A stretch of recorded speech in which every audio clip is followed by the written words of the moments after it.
आज हमारे साथ चर्चा करने के लिए मौजूद है खंडेलवाल फाइनेंस के सीनियर मैनेजर संतोष कुमार सिंह जी। संतोष सर, हमेशा की तरह आपका बहुत बहुत धन्यवाद आज हमें समय देने के लिए। Thank you, Sandeep ji, for having me on your show. I'm privileged to be here. Sir, इससे पहले कि हम शुरुआत करें शो की, पहले ये बताइए कि आपके लिए दिवाली का त्यौहार कैसा रहा, कैसे मनाई आपने दिवाली? सबसे पहले हैप्पी दिवाली आपको और आपके तमाम दर्शकों को। देखिए, दिवाली के दिन तो हम लोग जो है मार्केट में जो ट्रेड होता है उस समय ऑफिस में थे, लेकिन उसके बाद जो है चूंकि कलकत्ता में आपको पता ही होगा कि यहाँ पर काफ़ी तूफान और चक्रवात की आशंकाएं थी और पूरा दिन जो है कलकत्ता में बरसात रही है और कुछ तूफान भी था, हल्के थे। तो और यहाँ की दिवाली थोड़ी फीकी रही उस तरह से, क्योंकि लोग पटाखे या फिर और भी कुछ जो है बाहर में इवन मतलब दीपक भी नहीं जल रहे थे, इतनी हवाएं चल रही थी। नेक्स्ट डे डेफिनेटली लोगों ने काफी ज्यादा पटाखे फोड़े क्योंकि वो सारे बचे हुए थे। तो थोड़ी इस बार मौसम के लिहाज से थोड़ी फीकी रही हमारे इस जोन में दिवाली। चलिए, अच्छा है सर, मौसम की वजह से सही वहाँ पे पटाखे कम फूटे हैं कोलकाता में, लेकिन एहतियातन दिल्ली और एनसीआर के इलाके में जिस तरह से काफ़ी ज़्यादा इस समय हम देखते हैं कि हवा का स्तर काफ़ी ख़राब रहता है, तो उस लिहाज से एहतियातन पटाखे फोड़ने के ऊपर रोक लगाई गई थी, जिस वजह से इस बार हमने देखा पिछले सालों के मुकाबले जो पटाखे हैं वो कम फूटे, लेकिन लोगों में उत्साह बहुत ज़्यादा था, लोगों ने जमकर एंजॉय किया है। तो दिवाली का त्यौहार इस बार भी लोगों के लिए काफ़ी खास रहा है। चलिए सर, अब वापस लौटते हैं हमारी चर्चा के ऊपर, और आज हमारा जो खास पैकेज है वो स्पेशलिटी केमिकल सेक्टर पर था। तो पहले इससे जुड़े सवाल ही ले लेते हैं। वित्त वर्ष 2023 की दूसरी तिमाही में हमने देखा कि स्पेशलिटी केमिकल सेक्टर में जो अब तक नतीजे आए हैं मिले जुले रहे हैं। गुजरात फ्लोरो का मुनाफा बढ़ा है 74% के आसपास, लेकिन इसी स्पेस की दूसरी कंपनी है नवीन फ्लोरिन, उसका मुनाफा साल दर साल करीब 8.5% के आसपास घटा है। पूरे सेक्टर को लेकर आपकी क्या एक्सपेक्टेशंस है सर? नतीजे कैसे रहने वाले हैं इस पूरे स्पेस के?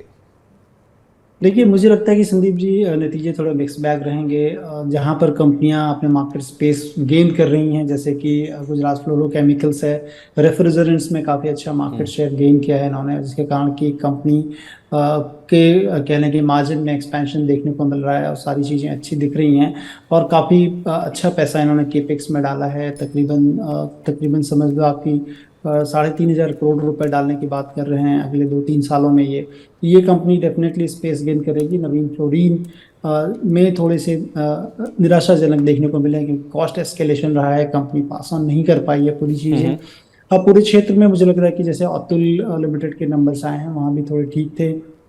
आरती इंडस्ट्री से जो एक्सपेक्टेशन है वहाँ पर नंबर ठीक आने की उम्मीद है। और दीपक नाइट्राइट के नंबर्स थोड़े से डिम आ सकते हैं। तो एक मिक्स बैग होगा क्योंकि मटेरियल कॉस्ट बढ़े हुए हैं सप्लाई चेन डिस्ट्रप्शन के कारण, और वहीं पर फ्यूल कॉस्ट भी बढ़ा हुआ है। तो ये तमाम चीज़ों के कारण मुझे लगता है कि पूरे सेक्टर में एक मिक्स बैग रिजल्ट होंगे। लेकिन लॉन्गर टर्म के लिहाज से अगर आपको इस सेक्टर में अच्छी कंपनियां निचले स्तरों पर मिलती है तो मुझे लग रहा है कि वो एक अच्छा बेट होगा, क्योंकि जैसा इंडिया में जो बिजनेस आ रहा है चाइना के बाद वो काफ़ी जो है उत्साहवर्धक है। ठीक है, आप कह रहे हैं कि मिक्स बैग यानी कि मिले जुले रह सकते हैं नतीजे, और इनफैक्ट हम देख भी रहे हैं कि जिस तरह से एनर्जी कॉस्ट बढ़ रही है, फ्यूल कॉस्ट में इजाफा हो रहा है। भले ही ये जो केमिकल सेक्टर की कंपनियां हैं पिछले कुछ क्वार्टर्स इनके नंबर्स काफ़ी अच्छे रहे हैं, बिक्री और मुनाफे की ग्रोथ तो अच्छी रहने का अनुमान इस बार भी है, लेकिन इनके जो मार्जिन्स है उसके ऊपर दबाव की आशंका जताई जा रही है। जैसे ये जो दोनों फैक्टर्स आप भी मेंशन कर रहे हैं, क्योंकि तिमाही दर तिमाही इनपुट लागत से जुड़े कुछ अहम प्रोडक्ट्स हैं जिनकी कीमतों में कमी हुई है, लेकिन या तो फिर स्थिरता रही है या कमी आई है तिमाही दर तिमाही अगर हम देखें, लेकिन साल दर साल ये जो कुछ की इनपुट प्रोडक्ट्स हैं उनकी कीमतों में उछाल ही रहा है, जिससे मार्जिन पर दबाव जारी रहने की आशंका इस बार भी जताई जा रही है। रुपए में कमजोरी से थोड़ी राहत जरूर है इन कंपनियों को, लेकिन फिर भी मार्जिन में जो सुधार है उसकी उम्मीद काफी कम एनालिस्ट करके चल रहे हैं। आपकी क्या एक्सपेक्टेशन है सर? ये जो मार्जिन को लेकर दिक्कतें हैं ये कब तक सुधर सकती हैं? कब तक हम एक्सपेक्ट करें कि इन कंपनियों के जो मार्जिन हैं उसमें एक अच्छा खासा मीनिंगफुल जो सुधार है वो देखना शुरू हो जाएगा? देखिए संदीप जी, इंडिया के लिहाज से अगर देखें तो बाहर में एनर्जी कॉस्ट काफ़ी गिरे हैं, लेकिन हमारा चूंकि रुपया भी पैरेलली गिर चुका है तो हमें वो बेनिफिट्स पास ऑन नहीं हुए हैं। मुझे लग रहा है कि इंडिया एज ए इकोनॉमी कह लें या इंडिया गवर्नमेंट की जो बैलेंस शीट है या फिजिकल पोजीशंस हैं वो रिलेटिवली बेटर हैं देन अदर मेजर इकोनॉमीज, और जो आईएमएफ की उम्मीदें हैं कि इंडिया में ग्रोथ ज़्यादा अच्छा होगा, तो कैपिटल जो है वो डेफिनेटली फ्लो करेगी इंडिया में। एक शॉर्ट टर्म फिनोमेना डेफिनेटली हम देख रहे हैं, जिसके कारण कि रुपया जो है यहाँ से बाहर निकल रहा है डॉलर, तो वहाँ पर रुपया हमें कमज़ोर होते हुए दिख रहा है। तो ये एक शॉर्ट टर्म फिनोमेना है। मुझे लगता है कि 2 से 3 क्वार्टर शायद आपको देखने को मिले जहाँ पर चीज़ें वर्ल्ड वाइड स्टेबलाइज होते हुए नजर आएंगी, और सारी चीज़ें फिर बैक टू स्क्वायर वन होते हुए नजर आ सकती है। ठीक है, तो मार्जिन्स में सुधार होने के लिए संतोष सर हमें बता रहे हैं कि केमिकल कंपनियों को इस सेक्टर को करीब 2 से 3 तिमाही का और इंतज़ार करना होगा।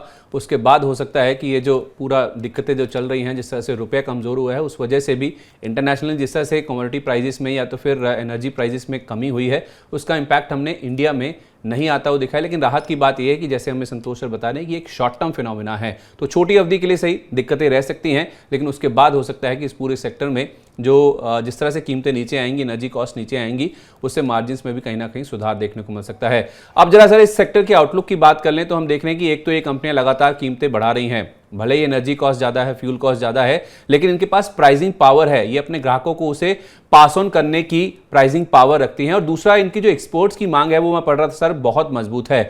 ऐसे में आगे का जो आउटलुक है इस सेक्टर का वो आपको कैसा नजर आ रहा है, और कोई ऐसे स्टॉक्स जो आपको इस सेक्टर में पसंद हो, जो आप लॉन्गर टर्म के लिए रिकमेंड करना चाहें? देखिए संदीप जी, कोविड के बाद जो पूरी दुनिया की इकोनॉमीज कह लें या मेजर इकोनॉमीज ने जो स्टैंस लिया है कि China+1 जो है हमारे पास एक ऑल्टरनेटिव होना चाहिए, जहाँ से कि हम अपने कच्चे माल का प्रोक्योरमेंट या फिर जो भी मतलब आपूर्ति है उसे हम कर सकें। तो China+1, और कभी कभी हम देख रहे हैं कि कई कंपनियां चाइना माइनस देख रही हैं, मतलब चाइना से निकलकर दूसरी जगह अपॉर्चुनिटी की तलाश कर रही हैं कि कहाँ पर जाया जा सकता है। तो उसके लिए इंडिया मुझे लगता है कि एक बहुत ही हैपनिंग प्लेस हो सकता है, और यहाँ पर सरकार की जो नीतियां हैं और उसके बाद जो भी कंपनियां केपेक्स में पैसे डाल रही हैं वो सारी चीज़ों को समझते हुए डाल रही हैं, तो मुझे लगता है कि इस सेक्टर का आउटलुक आने वाले दिनों में अच्छा रह सकता है। और इस सेक्टर में जो कंपनियां अपने ग्रोथ एसेट्स में पैसे डाल रही हों वहां पर नजर रखनी चाहिए, और इसमें मुझे लगता है कि 2 कंपनियां आने वाले दिनों में एक अच्छा मुनाफा हो सकता है। उसमें आरती इंडस्ट्री है, जो कि बेंजीन कह लें केमिस्ट्री में दुनिया में जानी मानी कंपनी है, काफ़ी बड़ा मार्केट शेयर भी है इनका, और ये कंपनी काफ़ी अच्छे जो है कह लें 3,500 करोड़ रुपए अपने ग्रोथ एसेट्स में डालने की बात कर रही है। तो इसमें मुझे लगता है कि 900 रुपए के टारगेट आपको हो सकते हैं। और दूसरी कंपनी जुबलेंट इंग्रेविया है, जो कि जुबलेंट ग्रुप की कंपनी है, और ये भी कह लें कि एपीआई सेगमेंट में है, और यहाँ पर भी मुझे लग रहा है कि 2,000 करोड़ के आसपास मैनेजमेंट जैसा बता रहे हैं कि यहाँ पर ग्रोथ एसेट्स में पैसे डालेंगे, तो यहाँ पर एक अपॉर्चुनिटी हो सकती है। अच्छी कंपनी है, मैनेजमेंट अच्छे हैं, आपको कह रहे हैं कि इफिशियंट मैनेजमेंट है। अगर आप इनके प्रीवियस रिकॉर्ड्स को भी देख लें तो मुझे लग रहा है कि ये 2 कंपनियों में जहां पर कि मैनेजमेंट अच्छे हैं, एफिशिएंसी काफ़ी अच्छी है कंपनियों की, और ग्रोथ एसेट्स में पैसे डाल रहे हैं, तो ये एक जो है राइट इन्वायरमेंट का प्ले हो सकता है। तो ये 2 कंपनियां अच्छी हैं। जुबलेंट इंग्रेविया मुझे लगता है कि 800 रुपये तक के टारगेट आने वाले 1 सालों के अंदर दिख सकते हैं। ओके, तो आरती इंडस्ट्रीज एक ऐसी कंपनी है जो कि ग्रोथ एसेट्स में लगातार निवेश कर रही है। इसमें आप 900 रुपये के टारगेट के साथ निवेश कर सकते हैं। और दूसरी कंपनी है जुबिलेंट इंग्रेविया, यहाँ पे भी आप चाहें तो लंबी अवधि का नज़रिया रखें तो 800 रुपये तक के जो टारगेट्स हैं वो इस स्टॉक में देखने को मिल सकते हैं। तो 2 स्टॉक्स हमें बताए गए हैं इस पूरे स्पेस से जहाँ पे आउटलुक काफ़ी अच्छा है, एक आरती इंडस्ट्रीज़ का और दूसरा है जुबिलेंट इंग्रेविया। चलिए, तो केमिकल सेक्टर के बाद अब हम बढ़ते हैं बाजार की ओर। सर, क्योंकि आप हमारे साथ मौजूद हैं, आप टेक्निकल्स फंडामेंटल दोनों को ट्रैक करते हो, तो मैं मौका खोना नहीं चाहता हूं कि बाजार के ऊपर भी आपकी एक राय लेना चाहूँगा। बाजार की अगर हम बात करें सर, तो ग्लोबल दिक्कतों और विदेशियों की जो बिकवाली है उसके बावजूद हम देख रहे हैं कि पिछले 1 महीने में निफ्टी करीब 650 अंक के आसपास उछला है। 17,450 एक अहम रेजिस्टेंस के तौर पे देखा जा रहा था, इसको भी निफ्टी ने अब पार कर लिया, उसके ऊपर के लेवल्स अब देखने को मिल रहे हैं। नवंबर महीने की जहां तक बात है, अब फेस्टिविटीज के बाद ये जो पूरा महीना है नवंबर का, कौन से ऐसे अहम स्तर हैं जो कि निफ्टी पे बहुत ज़्यादा इंपॉर्टेंट रहने वाले हैं सपोर्ट और रेजिस्टेंस के लिहाज से? देखिए संदीप जी, लास्ट टाइम जब हम बात कर रहे थे अक्टूबर महीने के लिए, तो वहाँ पर हमने बताया था कि 18,200 से लेकर 17,200, और या ब्रॉडली कह लें 17,000 के आसपास जो लोअर बॉटम जो है, जो बॉटम है वो लोअर रेंज होगा। तो मार्केट को भी हमने देखा कि उसी के आसपास से जो है ट्रिगर लिया और ऊपर आ गया। ओवरऑल अगर मार्केट को देखें फंडामेंटली या टेक्निकली, फंडामेंटली अगर बात कर लें तो इंडिया में जिस तरह से कंपनियों के रिजल्ट्स हैं या जिस तरह से केपिक्स लाइंड अप हैं, बैंकों में जो हम लोन ग्रोथ देख रहे हैं, ये तमाम चीज़ें हमें इंडिकेट कर रही हैं कि इंडियन मार्केट जो है अच्छा रह सकता है आने वाले टाइम पे। और चूंकि बाहर के मार्केट में वोलेटिलिटी है या वहाँ के मार्केट में जो न्यूज़ हैं उसके कारण यहाँ पर मार्केट काफ़ी वोलेटाइल है और विद इन रेंज हो रखा है। और सेम रेंज में इस महीने भी देख रहा हूँ कि जो प्रीवियस मंथ में 18,200 ये एक जो है एक सीलिंग रेजिस्टेंस के रूप में काम करेगा और निचले स्तरों पे 17,200 से 17,000 ये ब्रॉडली नीचे के रेंज होंगे जहाँ पर सपोर्ट मिलेगा। मुझे लगता है कि आपको जब कभी भी रेंज के निचले स्तरों पे निफ्टी मिलता है और चुनिंदा स्टॉक्स जो कि अच्छे मैनेजमेंट, अच्छी कंपनियां हों, उस जगह पे आपको डेफिनेटली अपने पोर्टफोलियो में उनको ऐड करना चाहिए, क्योंकि मार्केट जो है एक रेंज में है। बाहर का मार्केट जैसे ही आप देखेंगे कि वहां पर कोई भी स्थिरता दिखेगी हमें या फिर आउटलुक अच्छे होते हुए दिखेंगे तो मार्केट हमारा ये रेंज ब्रेक कर देगा और वो 18,200 के ऊपर अगर रेंज ब्रेक कर देगा तो मुझे लगता है कि बहुत ही जल्दी हम 20,000 की तरफ अग्रसर हो जाएंगे। लेकिन एज एन जो है डेट मुझे लगता है कि 18,200 17,200 ये ब्रॉडर रेंज रहेंगे। 20,000 तो सर बहुत ऊपर की बात होगी। 18,604 ही लगवा दीजिए, ऑल टाइम हाई है, उसी से बाजार बहुत ज़्यादा खुश हो जाएगा। अच्छा सर, एक इंपॉर्टेंट फैक्टर जो बाजार की चाल के लिए काफ़ी इंपॉर्टेंट है, जिसकी आप अभी मेंशन कर भी रहे थे, वो है रुपए की कमज़ोरी, जो आप कह रहे थे कि शायद एक शॉर्ट टर्म फिनोमिना है। कुछ सेक्टर्स के लिए हम देखते हैं कि रुपया कमज़ोर होता है, जो एक्सपोर्ट ओरिएंटेड होते हैं उनके लिए कहीं ना कहीं राहत की बात है। लेकिन ओवरऑल देखा जाए, जिस तरह से देश में महंगाई बढ़ रही है, उस नज़रिए से देखा जाए तो रुपये का कमज़ोर होना काफ़ी चिंताजनक है। क्रूड ऊपरी स्तरों से हल्का हुआ है, जिससे थोड़ी राहत जरूर मिली है, लेकिन ओवरऑल देखा जाए, एक रुपया, दूसरा क्रूड और तीसरा है रिजल्ट सीजन, ये कुछ तीन ऐसी मोटी मोटी चीज़ें हैं जिसके ऊपर कहीं ना कहीं हमारे बाजार निर्भर करते हैं। तो ओवरऑल देखा जाए तो रिजल्ट सीजन को लेकर अभी तक आपका क्या व्यू है? जितनी भी कंपनियों के नतीजे अभी तक आए हैं वो कैसे रहे हैं, और आगे आने वाली कंपनियों के जो नतीजे हैं उनको लेकर क्या एक्सपेक्टेशंस हैं आपकी?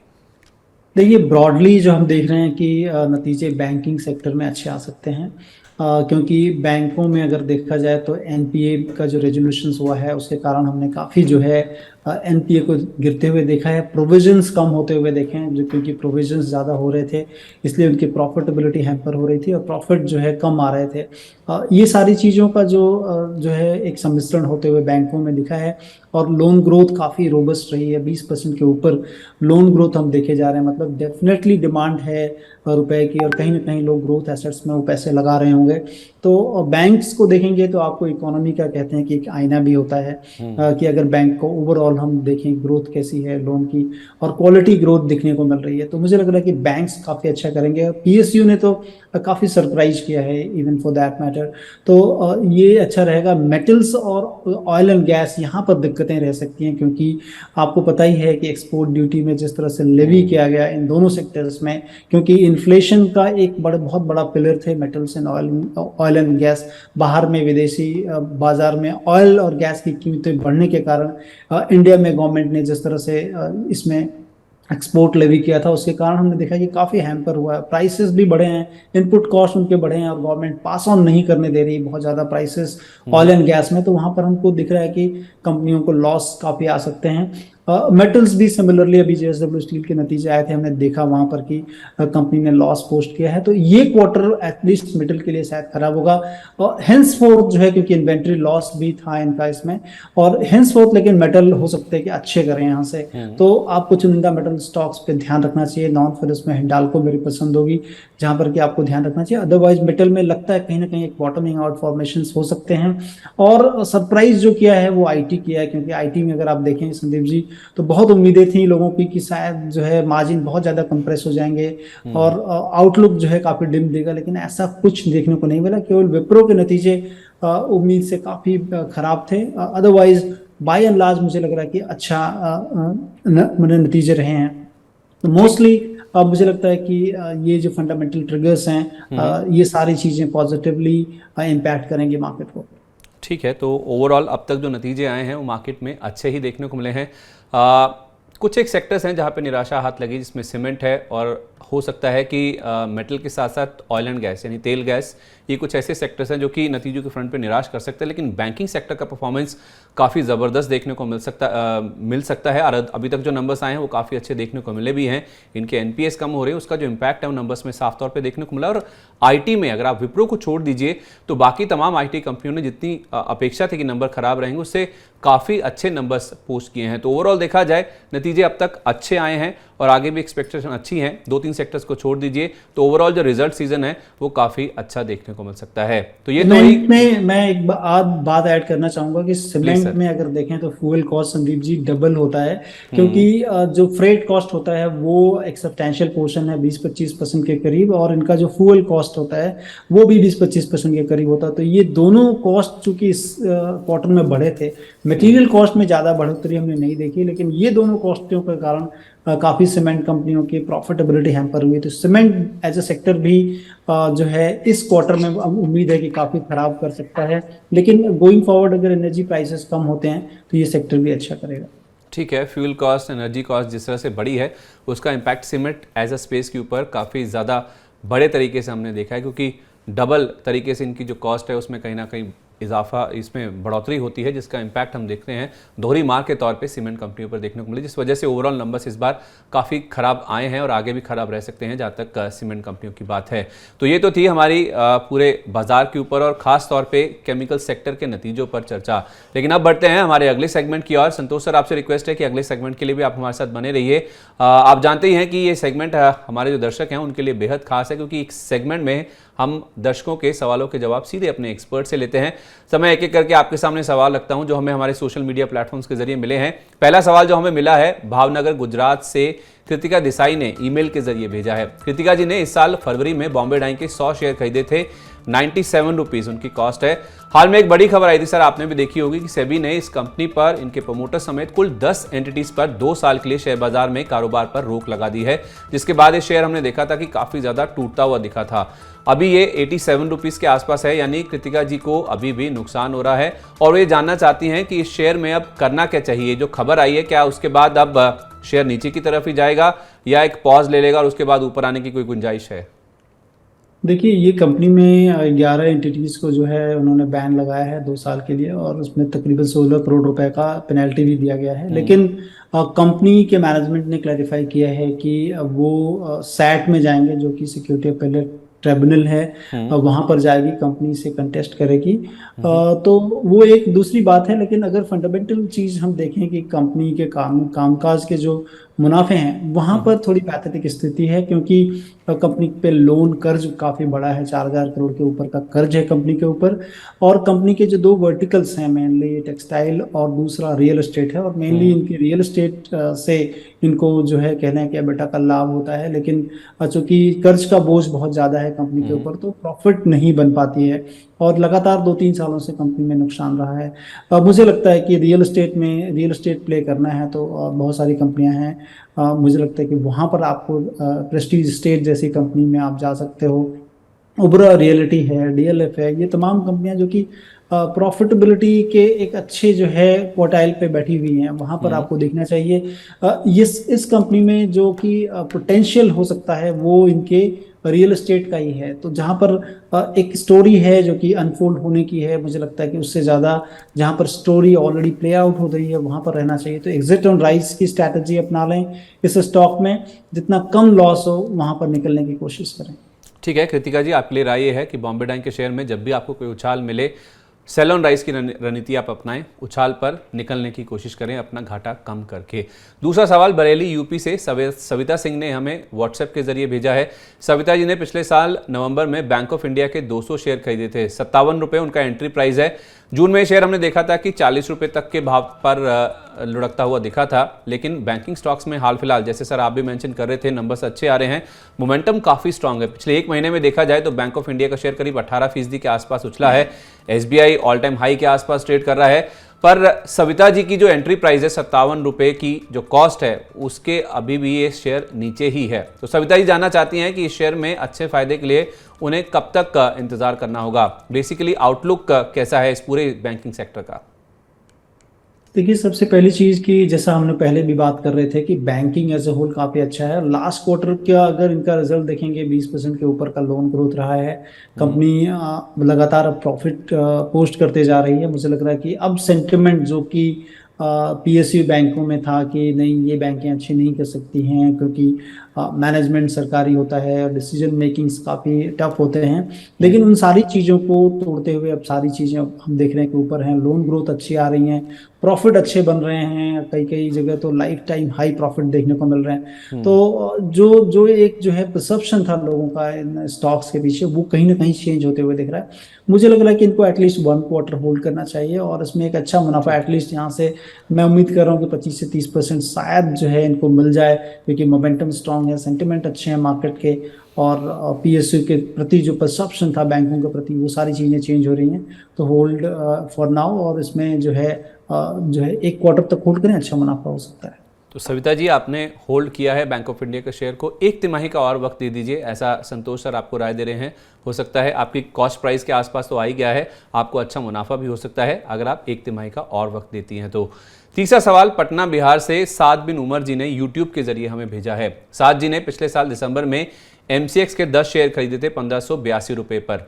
साथ जी इस शेयर को 1150 के नीचे जाते हुए भी देख चुके हैं, लेकिन उन्होंने शेयर को बेचा नहीं। अब ये शेयर रिकवर होकर 1488 रुपये के आसपास आ गए सर, पर साथ जी को काफ़ी नुकसान हो रहा है। भले ही अच्छा रिकवर हुआ है ये शेयर, लेकिन साथ जी के प्राइस के अभी भी नीचे हैं। पिछले हफ्ते इस कंपनी के नतीजे भी आए थे, नंबर्स काफ़ी अच्छे आए थे, उसके बाद इस शेयर में काफ़ी अच्छा उछाल भी देखने को मिला है। लेकिन साथ जी ये जानना चाहते हैं कि मैं क्या करूँ इस शेयर में, अच्छे फायदे के लिए कब तक इंतजार करना होगा। देखिए, सबसे पहली चीज़ कि 1450 रुपये का एक स्टॉप लॉस लगा लेंगे। काफ़ी क्वार्टर्स के बाद हमने देखा है संदीप जी की कंपनी में एक अच्छा ट्रैक्शन देखने को मिला है। जो एवरेज डेली टर्नओवर है उसमें काफ़ी बड़ी बढ़ोतरी हम देख रहे हैं। और क्यों देख रहे हैं ये, आप अगर आपको तो ध्यान ही होगा, चूंकि आप मार्केट को बहुत क्लोजली फॉलो करते हो। एनर्जी प्राइसेस में काफ़ी बड़ा उछाल, मतलब कह लें कि वोलेटिलिटी देखने को मिली है। और वोलेटिलिटी का मतलब है कि कहीं ना कहीं अपॉर्चुनिटी होती है ट्रेडर्स के लिए, स्पेकुलेटर्स के लिए, या मार्केट पार्टिसिपेंट के लिए। और जिसका लाभ जो है इस कंपनी को मिला है, क्योंकि लोग पार्टिसिपेट कर रहे हैं एनर्जी प्राइसेस, जैसे कि क्रूड कह लें, गैस के, नेचुरल गैस की प्राइसेस कह लें, और साथ ही जो है गोल्ड के प्राइसेस, क्योंकि ये तीनों कमोडिटी सबसे ज़्यादा ट्रेड होती हैं एमसीएक्स पे। तो और वहाँ पर वोलेटिलिटी के कारण इनका जो है टर्नओवर काफ़ी बढ़ा है और कंपनी की प्रॉफिटेबिलिटी बढ़ गई है। बहुत दिनों के बाद ऐसा हुआ है। और वैल्यूएशंस अगर देख लें, जो भी लिस्टेड कंपनीज हैं एक्सचेंज पे, बीएसई लिस्टेड है, उससे काफ़ी नीचे है, क्योंकि इसमें ट्रैक्शन कम देखने को मिल रहा था। अब जो है काफ़ी अच्छा उछाल मेरे को लगता है कि इसमें होना चाहिए। तो आप होल्ड कर लें और एक अच्छा मुनाफा आने वाले जो है क्वार्टर्स में देखने को मिलेगा, क्योंकि एनर्जी प्राइसेस अभी भी काफ़ी वोलेटाइल हैं। तो ये उम्मीद है कि इनका जो है मुनाफा जो इस क्वार्टर था, नेक्स्ट क्वार्टर भी रहेगा। तो होल्ड फॉर द क्वार्टर, और एक अच्छी अपॉर्चुनिटी मिल सकती है आपको यहाँ से भी, एटलीस्ट 15 to 20% की। ठीक है साथ जी, वॉल्यूम जिस तरह से बढ़ रहे हैं एक्सचेंज के ऊपर ट्रेडिंग के, उसका फ़ायदा कहीं ना कहीं एमसीएक्स को मिला है। आप 1450 रुपये का एक स्टॉप लॉस लगा लीजिए, इसके नीचे चला जाए तो आप बेच दीजिएगा। जब तक इसके नीचे ना जाए एमसीएक्स को आप होल्ड करें, ऊपर अपसाइड की और गुंजाइश है, ऐसा हमें संतोष सर बता रहे हैं। चौथे सवाल की ओर बढ़ते हैं। दिल्ली से कुंतल जैन जी ने हमारे व्हाट्सएप पेज पर हमारे साथ ये शेयर किया है।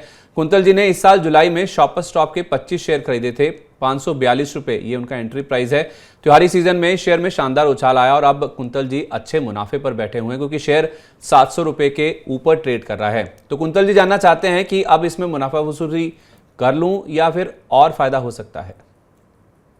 संदीप जी, आप जब इस प्रोग्राम को चालू कर रहे थे तो ओपनिंग नोट्स में आपने बताया था कि नाइका के शेयर लाइफ टाइम लो चल रहे हैं, क्योंकि मार्केट जो है काफ़ी इम्पेशेंट हो जाता है जब स्टॉक जो है या फंडामेंटली कंपनी परफॉर्म नहीं कर पाती है उतना ज़्यादा जितना उम्मीद है। सिमिलर जो है चीज़ व्यू मुझे लगता है कि इस स्टॉक में है। काफ़ी उम्मीद है लोगों को इस स्टॉक से कि इसमें एक अच्छा गेन आ सकता है, लेकिन इसके वैल्यूएशंस को अगर देखेंगे वो कंसर्न होगा। 100 के पी के ऊपर चल रहा है, उतनी ज़्यादा प्रॉफिटेबिलिटी नहीं है कंपनी के कामकाज के मुनाफे में। तो और एक stellar performance already in place है, मतलब आपको जो है एक अच्छा मुनाफा आ रहा है। तो मैं सलाह दूंगा कि एटलीस्ट 675 रुपये एक जो है कह लें कि आप अपना एक चाइना वॉल की तरह मुझे लगता होगा, अगर उसके नीचे खसकता है तो इसमें एक तेज़ गिरावट हो सकती है। तो आपने अपना प्रॉफिट प्रोटेक्ट करें, पहले 675 का स्टॉप लॉस लगा लें। क्योंकि परफॉर्मेंसेस में उतनी ज़्यादा ट्रिगर मुझे नहीं लग रहा है कि है, जो वैल्यूएशंस मार्केट इनको दे रहा है, तो 675 स्ट्रिक्ट स्टॉप लॉस बनाकर बने रहें। ठीक है, तो कुंतल जी आपके लिए राय ये है कि स्ट्रिक्ट स्टॉप लॉस लगा लीजिए 675 रुपये का, अपना मुनाफा प्रिजर्व करने के लिए होल्ड करें, लेकिन सतर्क रहें, ये लेवल के नीचे चला जाए तो आप इससे डेफिनेटली बाहर निकल जाइए और जो भी मुनाफा आपको मिले लेकर आप निकल सकते हैं। बहुत बहुत धन्यवाद। इसी के साथ संतोष सर आज हमारे साथ इस खास चर्चा में शामिल होने के लिए और हमारे दर्शकों के सारे सवालों के जवाब देने के लिए भी। Thank you Sandeep ji, thank you.